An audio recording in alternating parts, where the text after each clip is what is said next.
coffee. It's your girl Tammy coming at you again today with an encouraging word. I'm just going to hop right in. We're going to start where we left off on Wednesday. If you're just checking into this channel today and you missed on Wednesday, we started going through the Book of Ruth and we got through chapters 1, about verse 1 through 7. So we're going to pick up where we left off there and we're going to do verses 8 to maybe around 17, 18. So I'm just going to read through that and kind of just point out a couple more points and break everything down again. So we'll start right at it. This is Ruth chapter 1, starting at verse 8. It says, "Then Naomi said to her 2 daughters-in-law, 'Go back, each of you, to your mother's home. May the Lord show you kindness as you have shown kindness to your dead husbands and to me. May the Lord grant that each of you will find rest in the home of another husband.' Then she kissed them goodbye, and they wept aloud and said to her, 'We will go back with you to your people.' But Naomi said, 'Return home, my daughters. Why would you come with me? Am I going to have any more sons who could become your husbands? Return home, my daughters. I'm too old to have another husband. And even if I thought there was still hope for me, even if I had a husband tonight and then gave birth to sons, would you wait until they grew up? Would you remain unmarried for them? No. No, my daughters, it is better for me than for you, because the Lord's hand has turned against me.' At this they wept aloud again. Then Orpah kissed her mother-in-law goodbye, but Ruth clung to her." So I just want to stop right there. That's about verses 8 to 14. But I just want to point out a couple of things. So first of all, okay, we realized on yesterday that they had gone from their home, which was Bethlehem, a place of their God, their people, those of like faith. They left there, went to a pagan city of Moab, in search for a better life, or in search, running from a famine and going to something which they thought would be better. But while they were there, the husband died and the 2 sons died, leaving Naomi and her daughter-in-laws alone.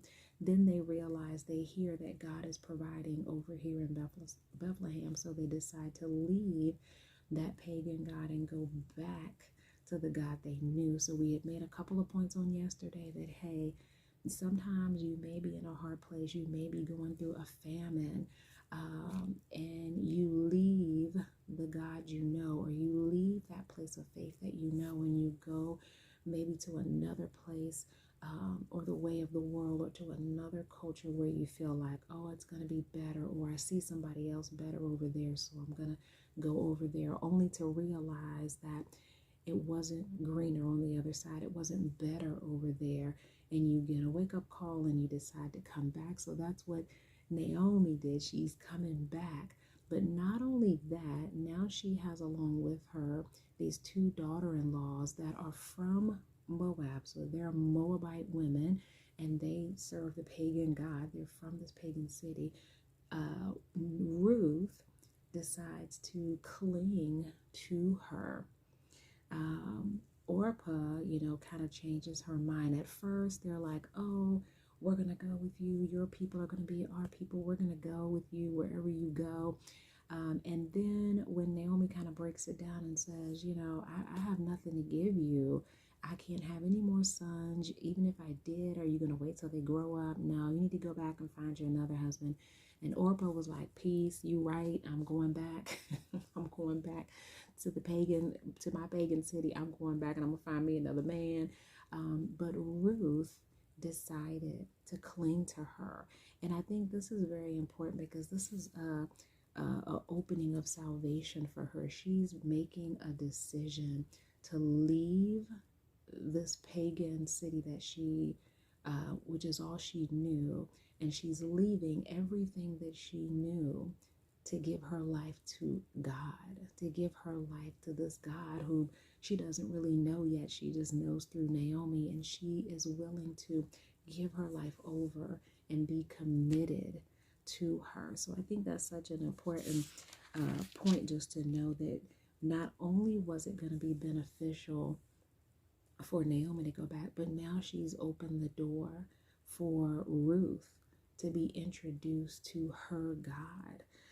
So they go back, and then we look at verse 15. It says, "Look," said Naomi, "your sister-in-law is going back to her people and her gods. Go back with her." But Ruth replied, "Don't urge me to leave you or to turn back from you. Where you go, I will go. Where you stay, I will stay. Your people will be my people, and your God, my God. Where I die, where you die, I will die, and there I will be buried. May the Lord deal with me, be it ever so severely, even if death separates you and me." And when Naomi realized that Ruth was determined to go with her, she stopped urging her. So the two women went on until they came to Bethlehem. So she was really determined. She was like, "No, I'm not going to leave you. I'm going to stick with you. I am going to follow your God. Where you go, I'm going to go. Where you die, that's where I'm going to die." And she even says, "May the Lord deal with me, ever it be so severely, if death separates you from me." So when I read that, it says to me that there must have been something in Naomi, or something even in Elimelech, or maybe some of the sons, that Ruth saw or noticed while they were all together, that intrigued her to say, "I want to follow your God." She was willing to leave everything familiar to go to follow along with Naomi. So I'm in my mind, I'm thinking, okay, well, even though Naomi is really bitter, she is kind of blaming God for this transition of everything that's happened for her. But even though she's in that state, there still must be something that Ruth saw that would make her want to follow her so closely. And she was determined. And once she saw that there was nothing she could do to stop her, she just took her with her, and they both traveled back to Bethlehem.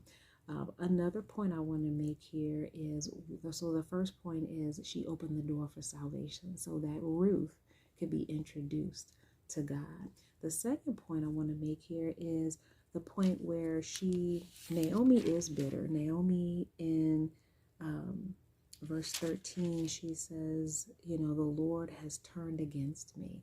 So she's looking at the loss of her husband and the loss of her sons, and, where their current condition is. And she's kind of blaming the Lord and saying, "The Lord has turned against me. He's not even for me." But in reality, it wasn't the Lord who turned away from them. It was them who turned away from the Lord because they left.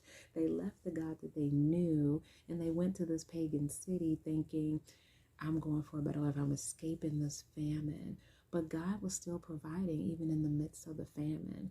So I just want to encourage you today with that maybe your life isn't going maybe the way you wanted to, or maybe there are some situations where you made a decision and then some negative things happened out of that decision, and you have that temptation to blame God, or to think that God is punishing you. And I want you to just know that God is not a punisher in the way that we think of punishment. Every decision that we make, every choice that we make has consequences, whether they're good or bad. So if we make a decision, like we look in this first chapter, and we don't see where God gave Elimelech instructions to leave. He never told him, "Hey, I want you to go to this city over here," like he is given instructions to others in the Bible and say, "Hey, I want you to leave here and go there because I've provided for you over there, go there." It never says that here. So this is a decision that Elimelech made on his own, to just get up and go and say, "Well, let me be my own provider. Let me leave this family. Let me go over here so I can provide." And had he just stayed, the Lord would have still provided for them. The Lord would have still made a way, which later on down the road, she realized, "Hey, I hear that God is still providing for his people over here. Let me go back."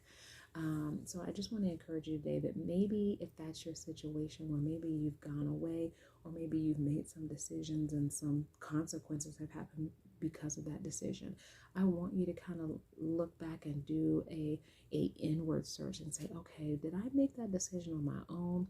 Was this something that God directed? Or was this something that I just did on my own and now I'm dealing with the consequence? Because even so, even if when we make wrong decisions and we have those consequences come upon us, God can always redeem us.